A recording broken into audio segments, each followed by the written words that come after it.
2025년 1월 15일 수요일 미국 증시 요약입니다. 금일 미국 증시는 상승 마감했습니다. 12월 소비자 물가지수 상승률 둔화 소식에 미국 증시가 크게 상승했습니다. 근원 소비자 물가지수는 12월에 0.2% 상승했으며 이는 6개월 만에 처음으로 상승률이 둔화된 것입니다. S&P 500 지수는 1.8%나 오르며 미국 대선 이후 최고 상승폭을 기록했습니다. 10년물 국채금리는 15bp 하락하여 4.64%를 기록했습니다. 12월 미국 CPI가 예상보다 낮게 상승하면서 연준이 예상보다 빠르게 금리를 인하할 것이라는 기대감이 커지고 있습니다. 스와프 트레이더들은 지난 금요일 강력한 고용지표 발표 후 9월, 10월로 예상했던 금리 인하 시기를 7월로 앞당겼습니다. 골드만삭스의 티나 아다티아는 CPI 발표가 1월 금리 인하 가능성을 높이기에는 충분하지 않지만 연준의 금리 인하 기조가 유지될 것이라는 주장에 힘을 실어준다. 에버코어의 크리슈나 구아는 이번 CPI 발표는 올해 초부터 시장이 제한적인 정보만으로 인플레이션 이슈를 과도하게 반영해왔다는 것을 보여준다. 오늘 데이터는 연준의 두 차례 금리 인하 가능성을 높이고 3월 금리 인하 가능성도 열어둔다. 모건 스탠리의 앨런 젠트너는 CPI 발표가 이번 달 말 금리 동결 전망을 바꾸지는 않겠지만 연준이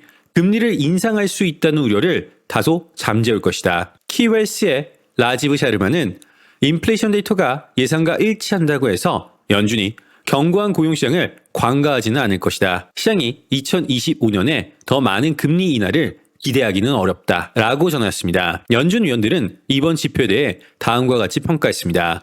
뉴욕연은의 윌리엄스 총재는 추가 금리 인하 시기에 대한 힌트는 제공하지 않았지만 인플레이션이 계속해서 감소할 것이라는 확신을 표명했습니다. 리치먼드 연은의 박힌 총재는 새로운 데이터가 인플레이션을 낮추는데 지속적인 진전을 보여주지만 금리는 여전히 제약적이어야 한다고 전했습니다. 시카고 연은의 굴스비 총재는 이번 데이터가 물가 상승 압력 완화 전망을 뒷받침한다고 평가했습니다. 한편 시티, 골드만삭스, 웰스파고, JP모건 등 대형 금융사들의 실적 발표가 시작되면서 KBW 은행 지수는 4.1% 급등했습니다. 블루칩 데일리 트렌드 리포트의 레리 텐탈렐리는 오늘 실적 시즌을 순조롭게 시작했다. 금융 부분은 전반적인 경제 상황과 밀접하게 연관되어 있기 때문에 은행 실적은 매우 중요하다라고 전했습니다. 한편 이스라엘과 하마스가 휴전에 합의했다는 소식에도 불구하고 유가는 상승세를 유지했습니다.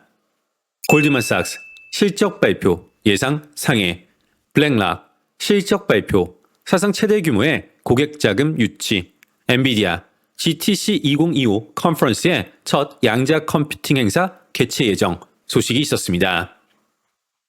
2025년 1월 16일 목요일 주요 일정 살펴보겠습니다.